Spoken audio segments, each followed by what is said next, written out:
Hello.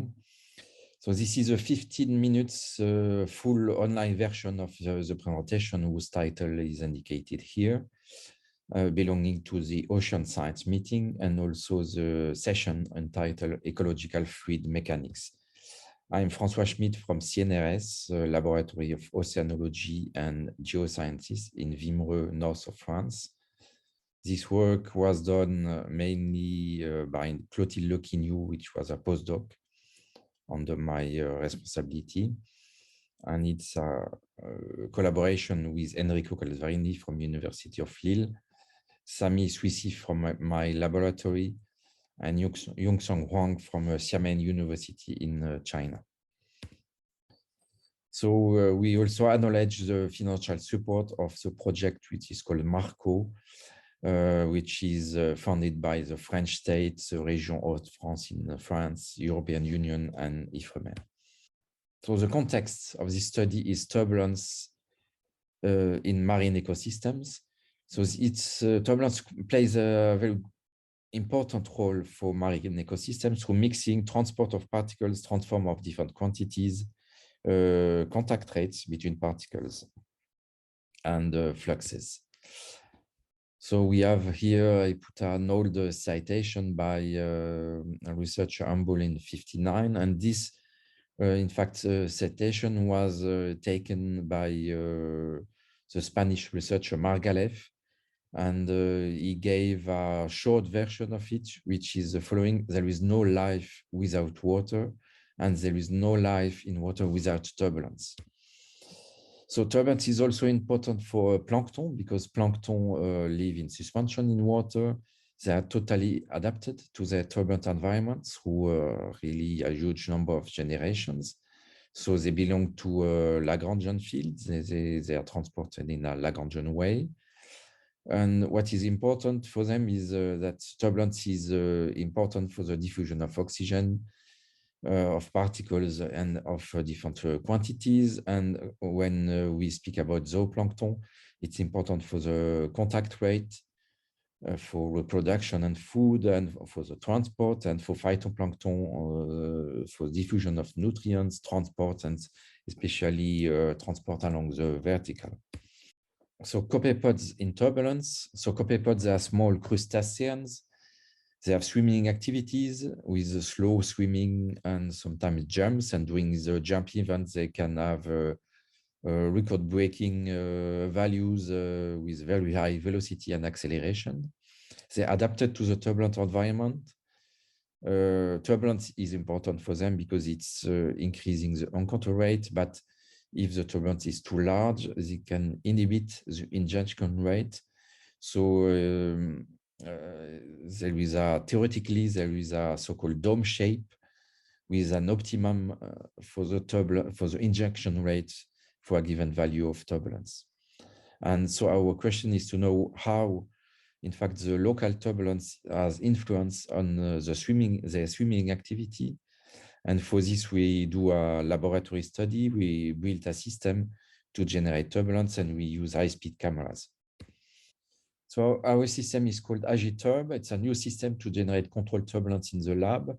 It's inspired by something called four-roll mill, which was proposed by Taylor in the 1930s, which is a laminar strain dominating two-dimensional flow, which is produced by four rolls which are contra-rotating. So in our system, we don't have rolls, but we have, in fact, agitators, four agitators, which are placed under a cubic tank.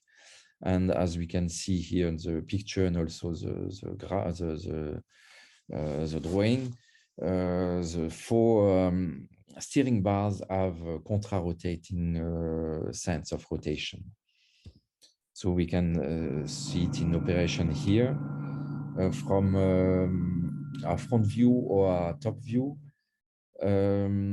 So we used a laboratory velocimeter to measure the mean velocity. For this, we use small particles in the flow, and we see in this graph here the mean velocity for different rotation rate. going from 100 to 900 rotation per minute. So we can characterize the flow. For this, through the velocimeter, we have the value of the mean velocity. We can extract the kinetic energy. We can estimate the dissipation of kinetic energy by assuming the relation which is indicated here, where capital L is the injection scale, which is the distance between two rotation bars. So from this, we have the Kolmogorov scale, also the Taylor microscale, and we can estimate the microscale Reynolds number, R lambda. And so what we can see is that we have the dissipation, which is which are different values which are indicated here, but they are characteristic of different levels of turbulence, going from weak turbulence to coastal zone, surf zone, and storm. So it's representative of conditions in the field. And we can access to these different values just by changing the rotation rate. So the different values of R lambda are shown here. So they go from 130 to 360 when going from rotation rate from the minimum to the maximum. And then what we do is we use, as we can see some pictures on the left, we use infrared lamps and we do the movies, the recording in the dark to avoid the phototropism of copepods because they are attracted by light.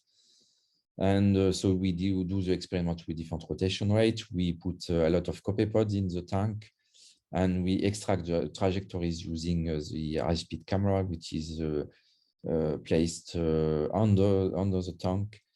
We record everything in a 2D trajectory in a horizontal plane, which is located close to the bottom. And, and from this, we can estimate velocity and acceleration time series using a kernel smoothing. So overall, we used about 60,000 copepods for this experiment. So these copepods were produced by the team of Sami Suisi in the Log laboratory, where he's performing mass culture of copepods.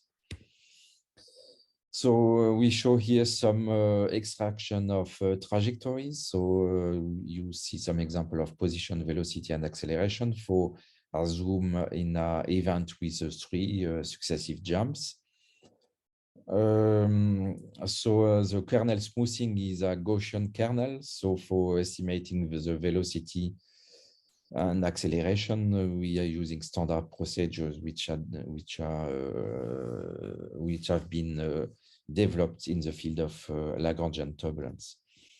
And we can see here some example of trajectory extracted using this method because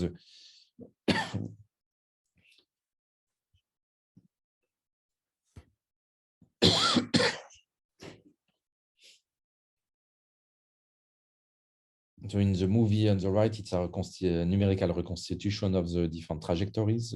We can see that, in fact, identification of different copepods is made simultaneously in several tens or even some hundred of different copepods in the same time. So for concerning the result, we see what we are doing here is a comparison between copepod and polystyrene particles in the same size. And we see that when the copepods are dead, the PDF of the velocity between particles and copepods are very close.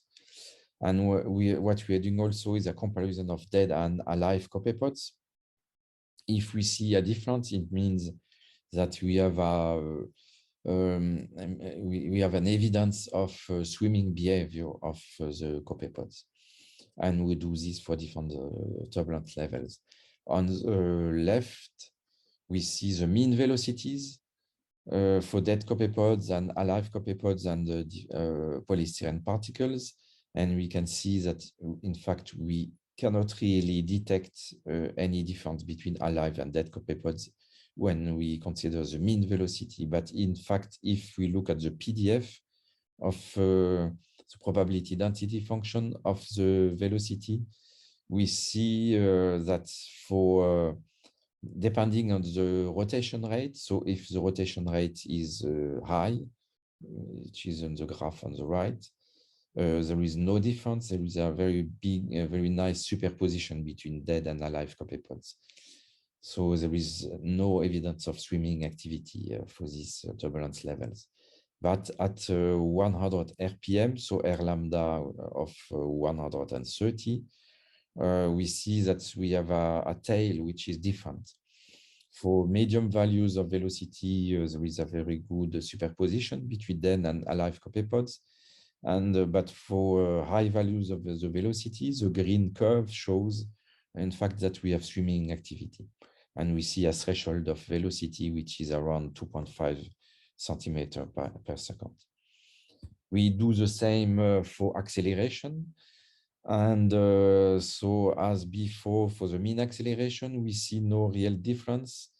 And for the PDF, we see a difference, and we have a threshold which is larger, because on the left, we see a huge difference between alive and dead copepods, R lambda, which is 130. For R lambda 160 and 210, we also see differences in the PDF. And then when we go to larger values of the rotation rate, and so larger values of R lambda, the PDF began to be superposed again. So all this corresponds to preliminary studies, which is submitted and hopefully soon accepted in European Physical Journal Plus. And the conclusion, the preliminary conclusion indicates, in fact, that we indeed see an optimal window of turbulence for copepod swimming behavior. We have a threshold which is not the same for velocity and acceleration. For acceleration, the threshold is a bit larger, but it's a quantitative confirmation of the dome effect, because when the turbulence is too large, we see that the copepods are not swimming, so they're just trying to be transported by the flow, and they don't try anymore to have any activity. Our perspective, because here we did some 2D studies in a plane, what we want to do soon is to extract 3D trajectories, and also we want to study the Lagrangian intermittency of these trajectories, and also velocity and also acceleration. Our system, Agitoad system, in fact, is also used for other studies, and here we have a project where we study diatoms of the species Pseudonychia, and we look at the different characteristics of including the growth rate and also different other properties. And for this, we need different replicates at the different turbulence levels, and also a control with no turbulence. So this kind of this project is still ongoing. And that's all. And here I have different recent books of mine, and I thank you for your attention.